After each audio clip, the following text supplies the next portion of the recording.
Ayan, hello po. Magandang umaga, magandang gabi, no? Kung nasaan panig tayo ng mundo. Sana po ay nasa maayos kayong kalagayan sa pagpapanood ng bagong video na ito natin ngayong gabi. Ayan, Huwebes po ngayon ha. Ano bang Huwebes ngayon? 7 ng Mayo, 2026. Ayan ha. Kamusta? Sana po ay ayos kayo ha. Kaninong reading itong makukuha natin ngayong gabi? Gabwe. Conception. Ayan, pwede pong sa inyo, pwedeng kung kanino man, pwedeng sa kanya, no? Pwedeng, basta, take only what resonates po, ha? Basta kung para sa'yo naman ang reading ito, para sa'yo po talaga. Walang makapipigil, o, diba? Okay, sige, tingnan na natin kung kaninong reading ito. Ayan. Pasensya na kayo't ginabi-gabi na, ha? Alam niyo na, maraming ginagawa pag araw ng Huwebes. O, diba? Kailangan natin ng mga supplements. Ay, good news po pala. Ayan, naalala ko. Salamat po sa nagtatanong tungkol kay Saysay ha, sa kanyang update. Okay na po. Totoo. Lumiliit yung kanyang yung sa dibdib niya. Numinipis po. Minsan, pipicturean ko ha. Busy lang kasi ko. Lumiit na po siya. Lumiliit, numinipis, no? Ang nilalagay ko lang yung mga food supplement. Moringa powder, ganyan po, no? Tapos yung Activim na vitamins nila, medyo may kamahalan lang, parang Colgate yun. Tapos ipapatak-patak mo lang. Pero maganda po. Ang ganda ng epekto sa kanya. Kahit kay pinapainom ko na rin si Pupoy. Kasi alam niyo yun, ayaw ko sila magkasakit. Maganda yung epekto po. Kaya lang ang nakitpansin ko lang nga, sabi ko sa inyo, tulog siya ng tulog. Ayun naman. Nagbabawi ang katawan. Pero maganda po ha. Tapos yung iba pang mga aso doon sa akin na nanay, ganun din, binilhan ko rin po. Mga supplement. Tapos tinapos namin yung kanyang antibiotics. Ayan, kaya medyo okay na si Saysay. Sana po magtuloy-tuloy na at mawala na yung pamamaga. Ano sabi, inflammation, sabi po ng doktor. O, ayan ha. Salamat po sa mga prayers ninyo. O yan, moving forward na tayo at baka nanonood na naman si Aling Gretchen. Gretchen ba yun? O Gertrudes ba yan? At sabihin, ang dami na naman sinasabi, no? Ayan, move forward na tayo, ha? Salamat po sa inyong mga dasal. Napaka-powerful. O, diba? Sabi ko sa inyo, wala nang lalakas pa kundi sa prayers. At sa pagtawag, syempre sa Panginoon. Diba po, no? Talagang God is good all the time. O, ito na. 2 na lang ang kulang. Ito nga po, likot-likot si Saysay kasi mainit. Medyo naaaligaga. So, ito ikot ng ikot dito. Pero tinapatan ko naman ng electric fan. 2 sila ni Poy Poy. Si Poy Poy, okay naman na. Kasi nakakain na to eh. Ito lang si Saysay. Oh, eto na. Kompleto na po ha. So, sa unang 4 na layer o honey ng card, we have the Wheel of Fortune. We have the 3 of Wands. We have here the Death card. We have the 6 of Pentacles. We have here 5 of Swords, Ace of Cups, and we also have here the 8 of Wands, 8 of Swords, and the 4 of Wands. So, ayan, kompleto na po ha, ang ating situational reading ngayong gabing ito. Ayan, kanino kaya ito, no? Ayan, keep on commenting po ha, para makuha kayong energy ninyo, at baka sa susunod, kayo naman ang mabasahan ko ng situational reading. Dito sa nakita ko dito, no, alam niyo yun, nagmahalan kayo eh. See? Sobrang minahal niyo po yung isa. Kaya lang nauwi din to sa breakup. And parang ang isa sa inyo is nagtatanong, anong reason? Bakit ganito? 'Di ba? Mahal niyo naman yung isa't isa eh. Bakit kayo pinaghiwalay ng universe? Oh, 'di ba? See, kasi yung isa sa inyo tumalikod. Ayan, ang isa naman sa inyo nasa sitwasyon, nakakulong sa isang sitwasyon na, alam mo, yung pinili niya naman. So, meron namang nagbagong buhay, merong a new beginning. Ayan. Okay? Meron isang pumili sa isa, no? Iniwanan yung isa. Pero ang nakikita ko ito, overall, alam niyo kung bakit kayo pinaghiwalay ng Divine Universe para makita ninyo po yung worth ninyo sa sarili ninyo. So, kung nakikita nyo rito, no, meron ditong Wheel of Fortune na ang nasa baba niya is the Five of Swords. Nagkaroon ka ng pakiramdam na para bang ikaw ay cheated, na niloko ka. You have been cheated. Nagkaroon ka ng pakiramdam na natalo ka because nasira, no? Lahat ng foundations na binuo mo, dalawa kayo, sira, nawasak. So ngayon, binibigyan ka ng pagkakataon ni Lord na para makita mo kung ano yung pagkakamali mo dun sa mga pangyayaring iyon, kaya nandiyan ang Wheel of Fortune. Ibig sabihin, pag-ikot ng pagkapalaran, pag-iba ng iyong kapalaran. So, ang ibig sabihin dito, babalik ka pa ba dun sa mga naging decision mo before? No? Binibigyan ka na ngayon ng pagkakataon para makita mo yung pagkakamali mo dun sa nakaraan. Oh, 'di ba? Kasi minsan nag-iisip tayo, no, mahal naman namin ang isa't isa, bakit hinayaan na kami magkahiwalay? Bakit hinayaan na masira? Bakit hinayaan na magkaroon ng third party? Ito pa ang isa, pagtalikod. In the Ace of Cups is here. This is a new beginning. Alam mo kung bakit? Kasi papakita sa'yo ng Panginoon na baka mas mabuti na ayusin mo muna yung sarili mo, 'di ba? Kaysa yung panahon na magkasama kayo na hindi kayo nag-grow. Parehas kayo nakastuck lang sa isang, alam niyo, sa sarili niyo lang, na okay na kayo, na ganun na lang, pero napakaraming opportunity yung dumarating, hindi niyo tinatanggap kasi ayaw niyong iwanan ng isa't isa. O, 'di ba? Kaya siguro, alam mo yun, ang Panginoon na mismo yung gumawa ng way para makita mo yung kagalingan mo sa isang bagay, kung paano ka mag-excel, 'di ba? Kung paano pagbubutihin ng isang bagay, 'di ba? Oh, see? Yun yung mga reasons. And meron pa tayo dito, ha? Nagkaroon ng pagkakataon na parang isa sa inyo inasosuffocate na, o kaya nagkaroon ng desisyon ng pagkaalis. Tama naman. 'Di ba? Minsan sabi nga nila, no, yung sobrang mahal nakamamatay din, o 'di ba? Yung sobrang pagmamahal nakakasira din. So, isa yun sa mga reason. Kasi para makita mo na dapat unahin mo, mahalin ang sarili mo. Di po ba? So, ito yung mga reason bakit kayo pinaghiwalay ng Divine Universe. Kasi para sa inyong sarili din. And at the end of the day, see, kung hindi man ikaw ang napili, merong kaligayahan na darating at darating para sa'yo. Oh, hindi man siya ang taong nakatuluyan mo, meron at meron tao na magmamahal ng tuluyan, magmamahal sa'yo ng tapat, magmamahal sa'yo ng wagas, nang hindi mo kailangang, alam mo yun, mamalimos, nang hindi mo kailangan na magmakaawa, na mahalin ka, di ba? Meron at meron pong darating na para sa inyo. See, napakaganda ng reading for tonight. Ayan, I wasn't expecting this po, ha.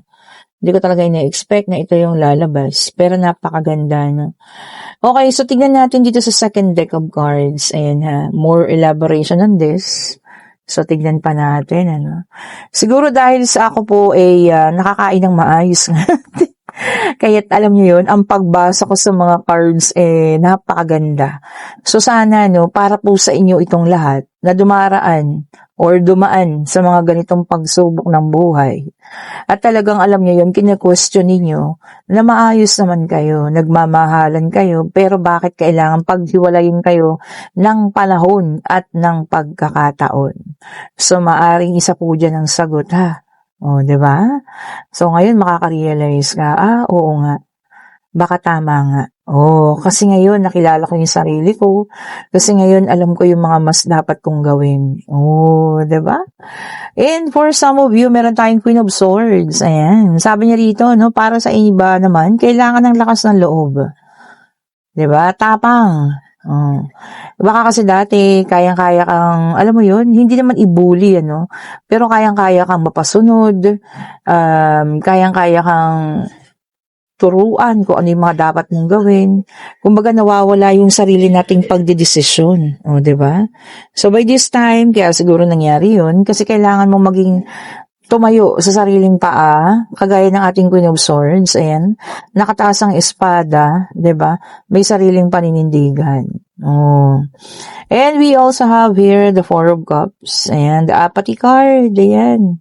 So, meron din naman siguro no kailangan nating pagsisihan, No, pag kailangan nating malaman yung ating mga kamalian din, as well as yung tao rin na gumawa sa'yo ng ganun, kailangan malaman niya yung mga kamalian din, di ba? Para nga naman, alam mo yun, sa susunod na magkaroon ng karelasyon, kung hindi man kayo magkabalikan, maayos ang magiging pakikitungo niya. O, diba? Hindi na mauulit pa. Oh. And we also have here the Emperor. Meron tayo ditong the Emperor. Ayan. Ang ating the Emperor naman, may dalang number 4. Ibig sabihin nito is discipline. So, kailangan din natin matuto ng disiplina, ha? Tama yun. Disiplinahin yung sarili, disiplinahin ang mga bagay-bagay, ang mga desisyon, lahat. Gawin natin ng magandang disiplina po para maging maayos. O, diba? And we have here the Knight of Wands. Sabi niya naman dito, passion. Yan, tama. Para maipakita mo rin sa mga susunod mong relasyon na hindi lahat dapat pagbibigay, na dapat makatanggap ka rin. 'Di ba? Kung pagmamahal ang ibinibigay mo po, dapat makatanggap ka rin ng ganon. Yung pantay lamang, 'di ba? Hindi yung ikaw lang yung bigay ng bigay. May kanungan pa rin kayo, maaaring isa po dyan ang kasagutan, ha? So, may mga reasons talaga, bakit tayo pinaghihiwalay. Marami yan. Malalaman nyo lamang yan siguro pag mga susunod na panahon na kayo po alam nyo yun, naka-move forward na para maiisip nyo, kaya pala kami pinaghiwalay kasi ganito, ganon, diba? And we have here the Six of Swords. Ayan, sabi niya rito, lahat din ma-overcome mo. O, diba? Sa una, syempre masasaktan, pero pagdating ng panahon, alam mo yun, lahat naman yun, ma-overcome mo po. O, diba? Wala namang, sa tingin ko lang wala namang taong, alam niyo yun, nandoon pa rin sa ganong kalagayan. Diba? Parang ang iba naman, talagang ginagawa ng paraan para makaalis po sa mga ganon, diba? Sa mga ganong pakiramdam. Kayo na rin mismo, o yung katawan na rin mismo po, ang umaalis. And we have here the Nine of Cups. Ayan. Sabi niya rito, mas nabibuild yung confidence. Tama naman. O, diba? Kasi minamahal mo ang sarili mo, di mas nabibuild mo yung confidence, o, diba? Kumbaga, mas pinalalakas mo ang iyong kalooban, mas pinalalakas mo ang iyong sarili para sa mga bagay-bagay na hindi mo kayang gawin dati, pero ito na, nagagawa mo na ngayon. And we also have here the Three of Cups. Sa iba, po pwedeng nagiging magkaibigan naman. Diba? Kayo ba? Kaya nyo bang kaibiganin? Yung mga exes ninyo? So, depende po case-to-case basis nga. Yung iba, kayang gawin kaibigan. Yung iba naman, hindi. So, kung ano't ano man na maging decision ninyo, kaibigan man or hindi, yan yung alam nyo makakabuti sa inyo Kaya gawin nyo po Go lang, sabi nga nila, And we have here Two of Cups. Ayan. Sabi ko naman sa inyo, anything happened from the past, ayan, mapapalitan at mapapalitan ng magandang kasaysayan yan. Hindi po pwedeng hindi, diba? Marami ang pakapalit na kasaysayan yan. So, kung ano man, ayan, nagtatanong ka pa rin hanggang ngayon kung bakit kayo nagkahiwalay. Yan po ang mga kasagutan, nandyan sa situational reading. So, sana mabuksan na ang iyong pag-iisip, Para alam mo yun, lalo doon sa mga hindi pa po nakapag-move forward, diba? Mabuksan na yung isip natin na, kaya pala, diba? May mga reasons. So, maaaring ang isa sa mga reason na yan, maisip mo, na yung pala, ang kasagutan sa iyong katanungan na bakit kayo pinaghiwalay. O, diba? Ito yung pangatlong deck of cards natin. Dalawa agad ang bumaksak. O, ayan. So, meron tayo ritong Two of Pentacles, Earth Sign, Taurus, Virgo, and Capricorn. Sabi niya rito, multiple priorities. Napakadami mong iniisip sa ngayon. Baka maaaring may mga bagay na, alam mo yun, kailangan mong unahin. Kaya nga sabi nga, pag sunod-sunurin mo, iladerize mo yan. Doon sa pinakatuktok, yung pinakadapat na unang-una, syempre sa pinakamababa, yung pinaka-least. O hindi naman kailangan gaano pa ng pansin mo sa ngayon, 'di ba? Para alam mo yun, magkaroon ng pag-ayos yung mga bagay-bagay na gusto mong ayusin. And we also have here the Queen of Cups, water sign, Cancer, Scorpio, and Pisces. Ayan.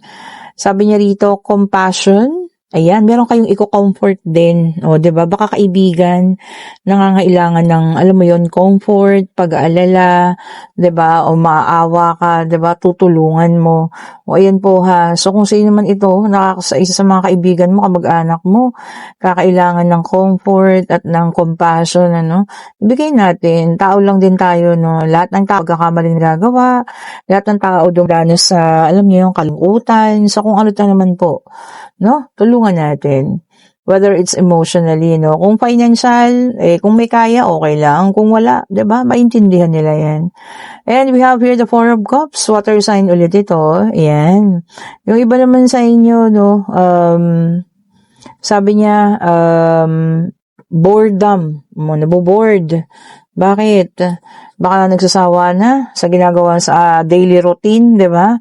Minsan nakakaramdam din tayo ng gano'n, ano? Araw-araw, ito na lang. Gising umaga, trabaho, uwi, bahay. 'Di ba gano'n? So, kaya kailangan minsan ipinapahinga ang katawan. Doon pumapasok yung tinatawag natin pong bakasyon. Oh, 'di ba? So, ipahinga, mag-recharge, no? Para alam niyo yun, maalis yung stress. Minsan talaga hindi maiiwasan ng stress po, ha? Dumarating sa punto na tayo napapagod. Kaya ipahinga ang katawan. And we have here the Three of Swords, air sign, Gemini, Libra, and Aquarius. Nandito na ba lahat? Si fire sign na lang ang wala. Oh, itong nakakalungkot, suffering, sorrow, hanggang ngayon, nandoon pa rin, hindi makaalis. Ito yung siguro mga recently lang, so buwan pa lang yung mga paghihiwalay, hindi pa nagtatagal, di ba? So hanggang ngayon, syempre painful pa rin para sa kanila yun. Pero alam ko naman, matatapos din nila yan, di ba? And we have here the Fool na naka-reverse, air sign ito. Sabi niya rito, no hesitation. O meron kayong pag-aalinlangan. Ano ba ito? Maaring may decision kayong gagawin na kayo po yung nag-aalinlangan, ha? O kung ano't ano man po yan na inyong pinag-aalinlanganan, ibig sabihin po, hindi kayo sigurado na tama ang bagay na ito. So, mas makabubuti na kailangan pag-isipan mabuti bago natin ibigay ang desisyon na yan, ha? Kung meron kayong pag-aalinlangan. At nandito ng fire sign, Aries, Leon, Sagittarius, ang dala ay Nine of Wands. Ayan. Sabi niya rito, last stand. O, diba? Ibig sabihin, nakatayo ka sa lahat ng mga nangyari, sa lahat ng mga pagsubok. Bumangon ka, tumayo ka, nagawa mo yan, o diba? Bigyan, malakas ka, hindi ka na itumba ng mga pagsubok na yan. Or kung mga tao man ito, na ginawa sana, ilulubog ka, kaso hindi nakayanan mo. O diba? Congratulations po sa inyo, ha? And we have here the Hierophant, ayan. Sabi niya dito,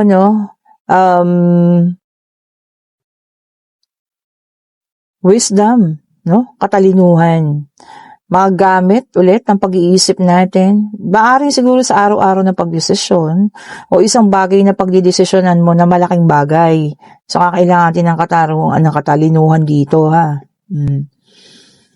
At, syempre, higit sa lahat, kakailangan natin ng guidance, di ba? Guidance sa Panginoon, ibigay yung tamang pag-iisip sana sa atin, Para kung ano man tong desisyon na malaking bagay na ito, mailapag mo ng, alam mo yun, maibigay mo ng tama, ng husto, 'di ba? Nang wala kang naaapakan, wala kang nasisirang tao o kung ano man, 'di ba?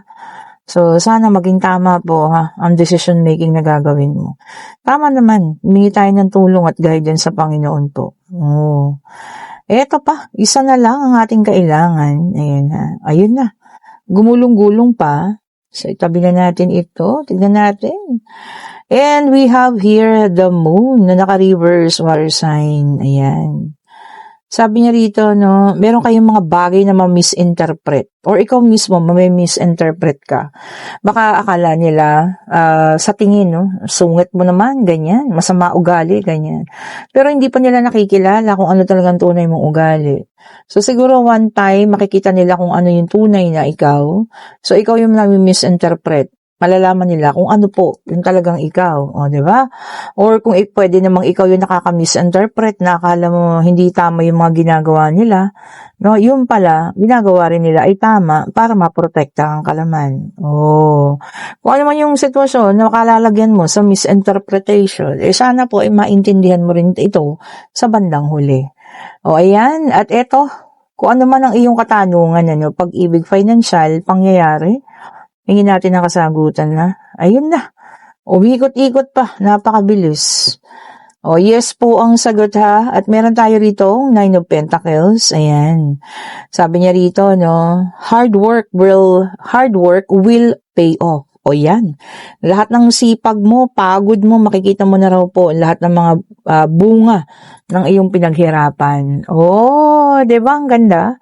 So kung kayo ay nasa situational reading, no, na nagkakaroon tayo ng lahat naman, 'di ba?